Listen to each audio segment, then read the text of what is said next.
Wear the black and gold, a Pro Football Hall of Famer, a four-time Super Bowl champion, and a cornerstone of the legendary Steel Curtain defense, and a man whose name is etched into NFL history. This season marks the 50th anniversary since the Steelers won their first Super Bowl title in Super Bowl IX. And Mel Blount was at the front and center of that championship team, a historic championship run in the 70s and teams that we'll always remember. Next year will mark the 50th anniversary of Super Bowl X, the second Steelers Super Bowl team. Mel also does incredible work with his foundation at the Mel Blount Youth Home and in our local community throughout. Welcome to the TroupCast, powered by oneBURGH, a special TroupCast this week where Pittsburgh legends tell their stories, and it's my honor to welcome the Hall of Famer and a four-time Super Bowl champ, Mr. Mel Blount, to our broadcast. Welcome, Mel. How are you? I'm great, Ed. Hey, it's good to be on your podcast and talk with you. I'm looking forward to it.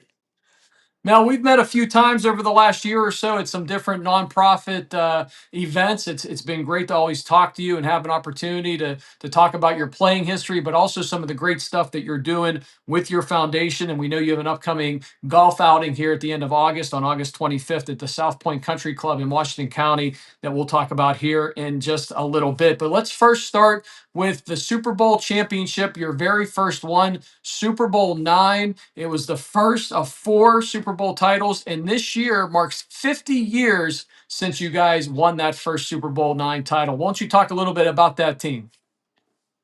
Well, we were fortunate. We had great players, great coaches, and just a bunch of guys who wanted to go out and compete. But it all starts in training camp. As you know, this is training camp season now with the present Steeler team. But that team was special because we just had guys who was just hungry. We believed that we could win. I think it all started whenever Miami played the Raiders out there in the AFC playoff game, and um, John Madden made the comment after they had beat the Raiders on really a fluke play that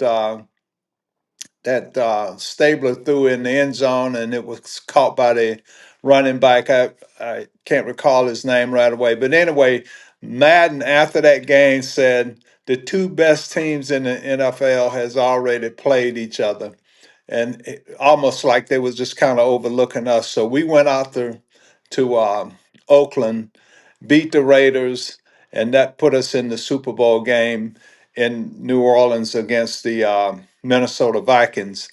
And we just had a confidence about ourselves. We knew that we could play. We knew that we could compete.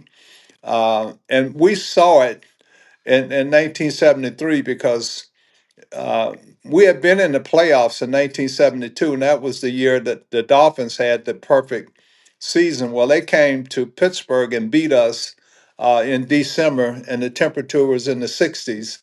Um, and so they went on to have a perfect season, but we knew going forward in 73 we got back in the playoffs, and then 74 we won it. But we just kind of knew, and we could see with better talent coming. And of course, that 74 season, that's when we got five Hall of Famers in the draft with Lambert and Stallworth and Swan and Donnie Shell, um, and Mike Webster. All those guys wound up being Pro Football Hall of Famers. That was the foundation of the Steel Curtain, the legendary Steel Curtain that, well, a lot can say. Terry Bradshaw on the offense had to score points, but that defense had to be dominant through the 70s, and it sure was. Mel, what made that group so special? I mean, you just talked about the draft and what was put into place, but that group still had to gel, still had to play together, and ultimately won four Super Bowl titles in the 1970s. Talk about the legendary Steel Curtain defense. Well, I think what made us special is that we respected each other, we held each other accountable, and guys just wanted to play and compete. I mean, we wanted something out of the game, and it was more than just about money. We wanted to be known as the best. And we talked about it. I mean, even in practice, we went at each other. And I tell you, the practices were more difficult than the games because we were going the best against the best, and that's what really sharpened all of us. You know, they say iron sharpens iron, and so we went at each other in practice, and then when we got to the games on Sunday, everything just came so natural. Mel, you just celebrated the 50th anniversary, as we said at the Open, this year of Super Bowl IX, the first Steelers Super Bowl title. Next year, 2026, you'll have another milestone. It will be the 50th anniversary of the Super Bowl X team that beat the Cowboys. Back to back titles.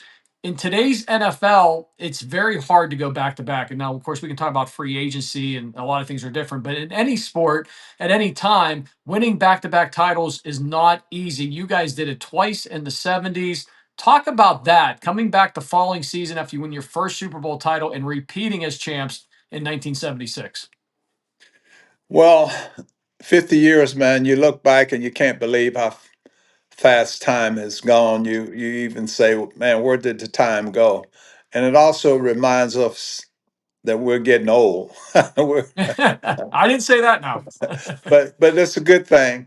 But look, uh, those were just incredible years. I mean, we had it all start with players. Obviously, you got to have great players, but then guys have to gel. They have to have camaraderie and like I was saying earlier, respect for one another, holding each other accountable, and not really wanting to let each other down or disappoint someone. You know, if you I mean, I remember if a guy caught a pass on me, man, whether it was 10 yards or whatever, I felt bad not only for myself, but I felt like I let my teammates down. And the whole thing about our defense was we wanted to get out there and get the ball and get off the field. And so when you have a bunch of guys that has that kind of mindset and effort and determination, I mean, it's amazing what can happen. And you know, a guy makes a big play, it just builds momentum for the next guy. He wants to be the next guy to make the big play. And so it was just that kind of chemistry that we had and respect for one another that we had to really go out and compete and not let each other down. I want to talk about Chuck Noll, your head coach during your career, Mel. And I've had Merrill Hodge and Rod Woodson here on the podcast. They both played for Coach Noll, and they gave their perspectives of them. And they also had a chance to play for Bill Cowher, who came next after Chuck Noll. I know you didn't get a chance to play for Bill Cowher, but I'm guessing, I'm going to take a wild guess here, that you know him and you've been around him as well as Mike Tomlin. But talk about Chuck Noll as your head coach during your playing career. Chuck had a presence about him that demanded respect, and he had a way of dealing with players that let you know that he want the best out of you. He expect the best out of you. And he always said, now that I know what you can do, that's what I expect all the time. I mean, you know, you go make a big play. If you have a big game, you know, when he puts you on that field, that's what he's looking for. And I thought it was great.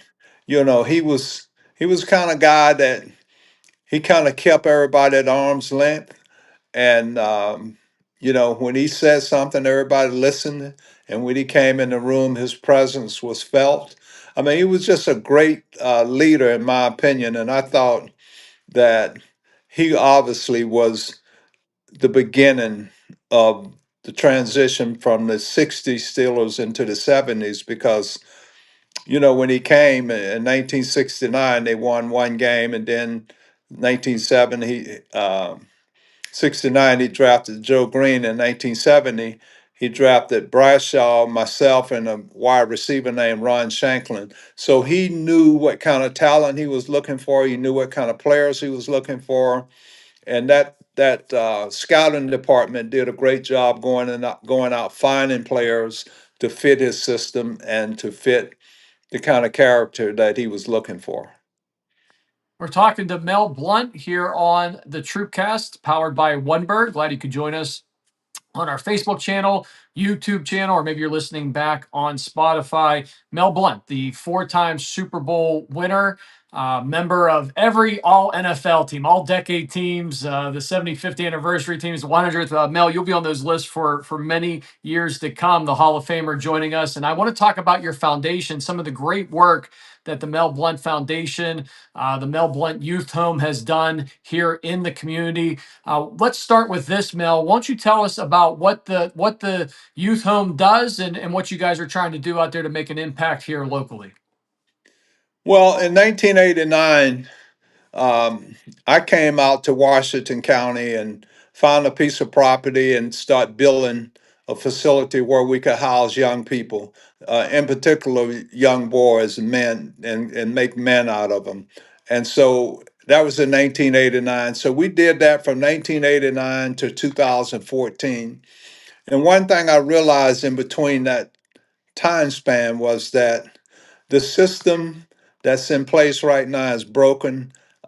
It was so difficult to be able to take kids and mentor them and put something in place that they would have boundaries. They would, you required a certain type of attitude, a certain type of effort, and all those things seem to be in contrast with what the system, Children Youth Services, and all these agencies were trying to promote on these kids. So, what we decided to do was transition into a youth leadership initiative where we're trying to take young people and give them the skills, give them the attitude and the mindset of what it really takes to be successful.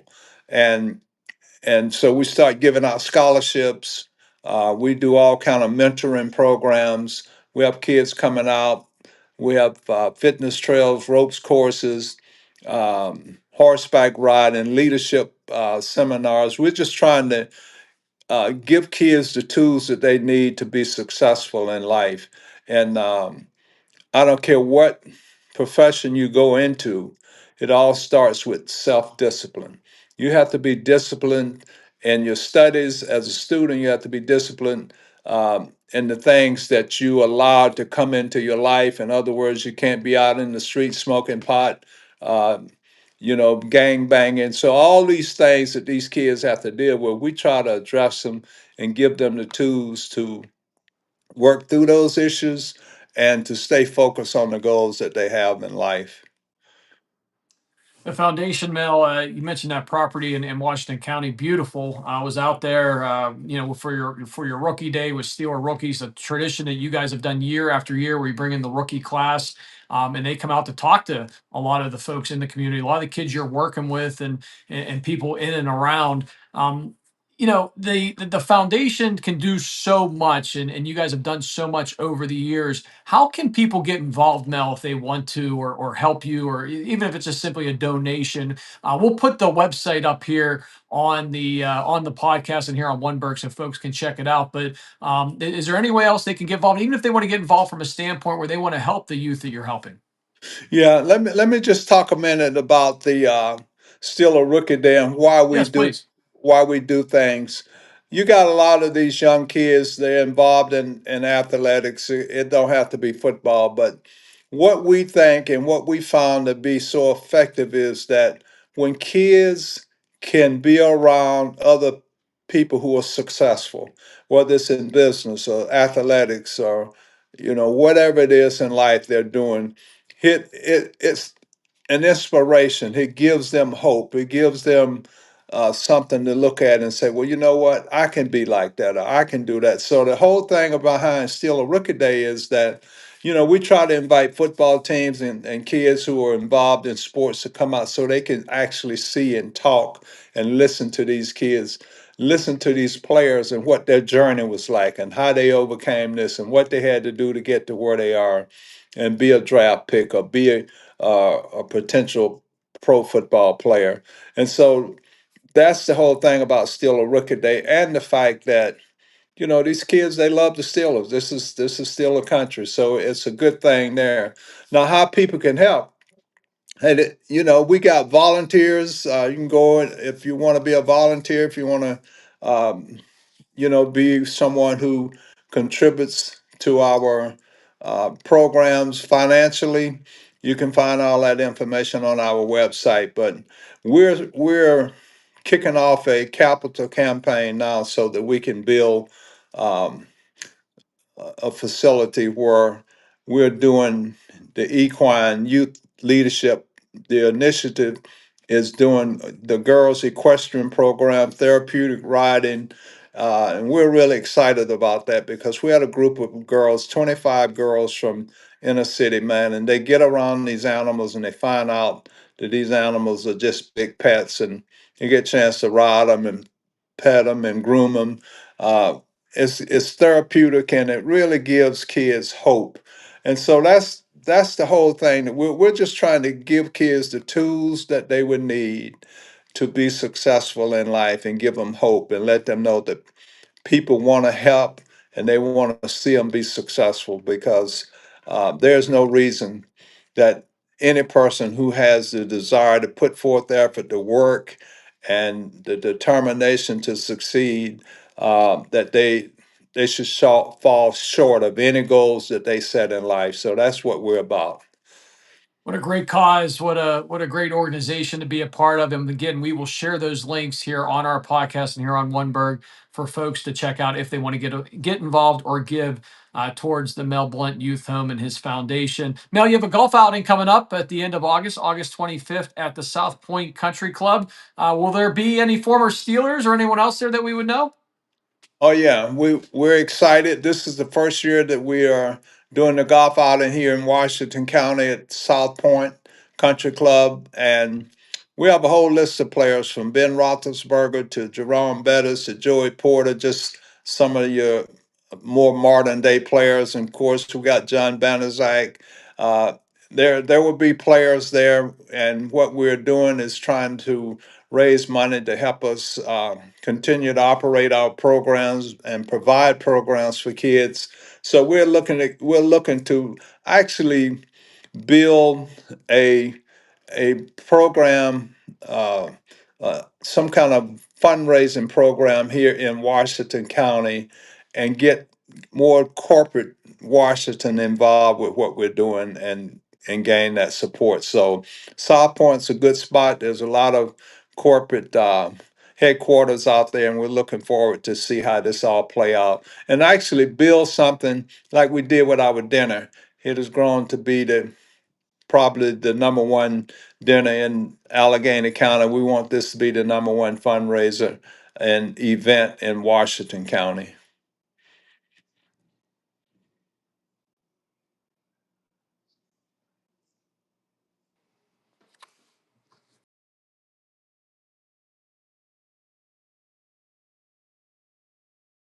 Okay, no problem. We'll be good. We'll edit that straight out. Yes, so the uh, the the golf event happening on August 25th from the South Point Country Club. Again, we'll share the links of that as well up here on oneBURGH for everybody to see. Mel, we have just a few more minutes left with you. Just a couple more playing day type questions.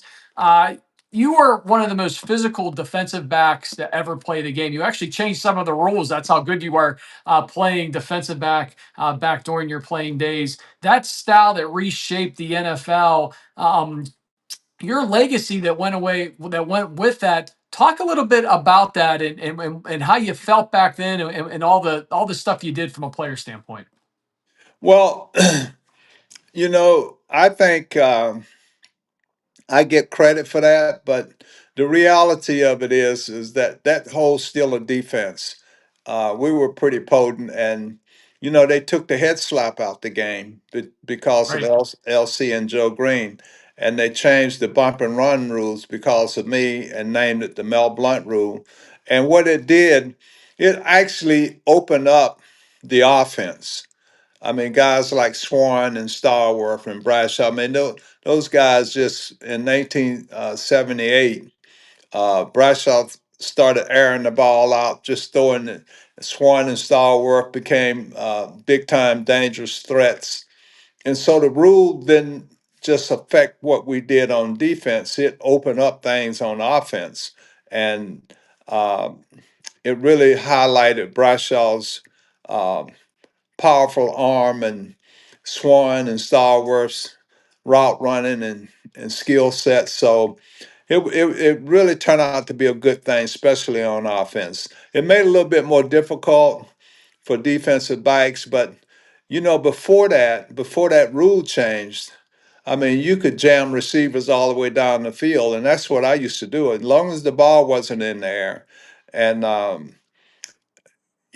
competition, Paul Brown and um, you know our division, we they saw me twice a year, and those guys being part of that competition committee, they highlighted some of the things that I was doing, and they actually changed the rule and called it the Mel Blount rule. There you go. You got an NFL rule named after you, Mel. Here, last question for you before we cut you loose here. And again, we really appreciate you coming on here to the TroupCast this week to talk about your playing career and your great foundation with the Mel Blount Youth Home. When you take a look at the Pittsburgh Steelers today, anyone that reminds you of yourself from your playing days that maybe not on the current roster, but since you've played, there's a couple names that come to mind. Rod Woodson being one of them, Troy Polamalu definitely another one. But any current Steelers or Steelers since you retired that remind you of yourself? Well, let me just back up a minute. You mentioned Rod Woodson. I thought Rod Woodson was one of the greatest cornerbacks I've seen. I put him up there with Deion Sanders, and you know, uh, just a tremendous player. And I told Dan Rooney this when he was alive, and I've said it to Rod. I really was disappointed when they let Rod get out the building. He had hurt his knee, and I guess the medical report said that he wasn't going to be the same. But then he went on to have several more great years in the league and wound up winning a Super Bowl with the Ravens and went to the Super Bowl with the Raiders. So he was just a tremendous player and a good friend of mine. Um, I really have a tremendous amount of respect for Rod Woodson. Now, today's players, when they drafted Joey Porter Jr., I saw and heard some comments saying that he was a Mel Blount type. I mean, he looks like he's going to be a great player. He's long and he's lean, and just, he's got the height and everything. And I think so far has had 2 good years in the league. And I'm hoping that he can really turn out to be a cornerstone for the Steelers. And they got Ramsey coming in from Miami, who is another um, long, lanky kind of cornerback, and it's just going to be a matter of them guys staying healthy and going out there and using their God-given ability and making plays. And so I'm excited to see what's going to happen this year. We got a lot of new pieces on defense and offense, so I think this is going to be an exciting year for the Steelers. Do you still head up to Latrobe at some point? Um, I've been up there several times since I retired. I might go up this year. I'm not sure. We're getting ready to head to the Hall of Fame for the Hall of Fame That's right. ceremonies, and we'll see what happens as the schedule unfold next week. But um, I've been up there a lot, so if I don't make it up, I won't feel that bad. I was going to say you've spent some time in Westmoreland County over the course of your life. That's for sure. On Right. that playing field at St. Vincent. Mel, thank you so much for coming on this week. I've had a chance to interact with you, and thank you for your wife, by the way, who was a huge help in setting us up for us over the last few weeks. We know who makes the decisions in the Blunt household, right? Oh yeah, yeah, and I don't try to dismiss that. She's the boss, and she does a good job keeping my schedule full. So I'll let her know that you said that she's done a good job for you. I appreciate that. Please do, and like I said, I don't just say this because you're a Hall of Famer and a Super Bowl winner, but the times that my boys have been around you as well at some of these functions that we've been at. You're a great person. Thank you for everything that you've done for our community and that you continue to do for the community through the Mel Blount Youth Home and just being around Yinzer Nation, Steeler Nation, man. They love you. When they see that cowboy hat, everybody gets excited. Okay, hey, well, have a great one, Ed, and it's always good to talk with you. Thank you. He is Mel Blount, and that's going to do it for the TroupCast. A reminder that, and we'll post the links here about the Mel Blount Youth Home and his golf outing coming up on August 25th from the Southpointe Country Club. That'll do it for the TroupCast for this week. We'll see you next week right here on oneBURGH. Have a great night, everyone.